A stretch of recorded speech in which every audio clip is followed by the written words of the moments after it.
Welcome back to Primetime News. Special welcome to folks on onespotmedia.com. Up first this evening, the government of Jamaica says it will be appealing today's Supreme Court ruling that multiple and extended use of states of public emergency SOEs as a routine crime-fighting tools is a violation of the Constitution's extraordinary emergency powers. The People's National Party says the landmark ruling is a resounding victory for the Constitution, for the rule of law, and for the people of Jamaica. The court found that SOEs declared on 15 separate dates from January 2018 to February 2023 were not demonstrably justified in a free and democratic society and were inconsistent with the Jamaican Constitution. Now, to break it all down for us, we are now joined by our legal correspondent, Dion Jackson Miller. Dion, first, what were some of the major issues in the case? Boy, I know they sound like a whole heap of legalese, Kalisha. So let me say first that to understand the ruling, we have to remember what was going on, right? The government wanted to impose states of emergency. Under the Constitution, the government can impose a state of emergency without the support of the opposition for 14 days. At the end of the 14 days, if the government wants to extend the state of emergency, it has to go to Parliament and it has to get the support of the opposition. Initially, the opposition was playing ball. They were going along. They were voting to extend.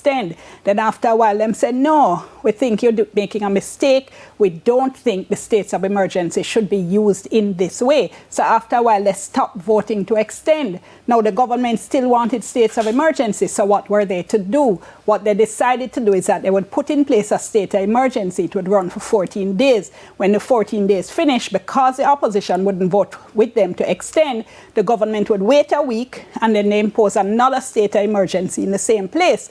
Opposition say, hold on, that can't work. You try to go around the Constitution, and that's the basis on which the government went to court. The opposition went to court, I beg your pardon. So there are two of the major questions that the court had to answer first. One, did the circumstances exist in the first place to justify a state of emergency being imposed? And number two, was the government circumventing the Constitution by putting in place what we were calling these rolling SOEs, meaning 14 days, then 14 days? Dion, can you explain why the court said the imposition of a state of emergency was unconstitutional? All right. So one of the things the court did was look at what constitutes an emergency. And they actually went to the dictionary, the Oxford Dictionary, to look at this. And let's bring up the first slide. So what the court looked at was a definition of emergency, which says a serious, unexpected, potentially dangerous situation requiring immediate action.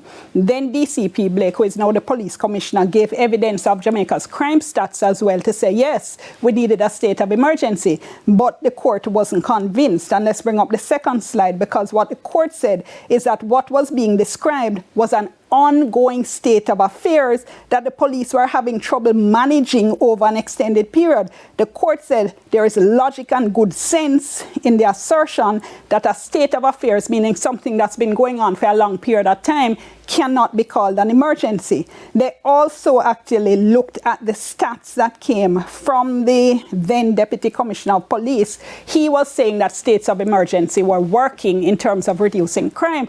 And the court said, well, we analyzed the stats and not really. So just to give you one example, because they looked at several, they said DCP Blake told the court that there had been a 50% reduction in crime in January 2023. We have another slide here. But they said in February 2023, there was a 22% increase in murder. So they were saying the evidence was inconsistent and was not showing, in fact, that states of emergencies always had the effect of reducing crime. Okay, Dion, we're also hearing about the separation of powers argument. What is that? This goes back to what I was saying about how you extend a state of emergency. So the executive, meaning the Prime Minister, would advise the GG, they would declare a state of emergency. Now that's the executive. Now, for the extension, you need the legislature, which is Parliament, to vote to extend, including the opposition.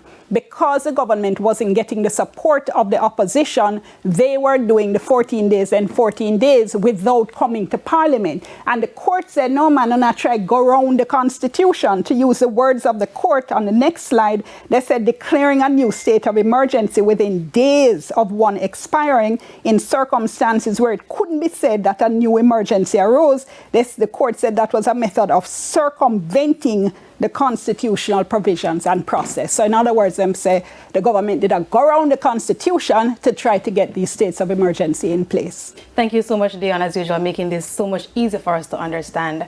Our legal correspondent, Dion Jackson Miller.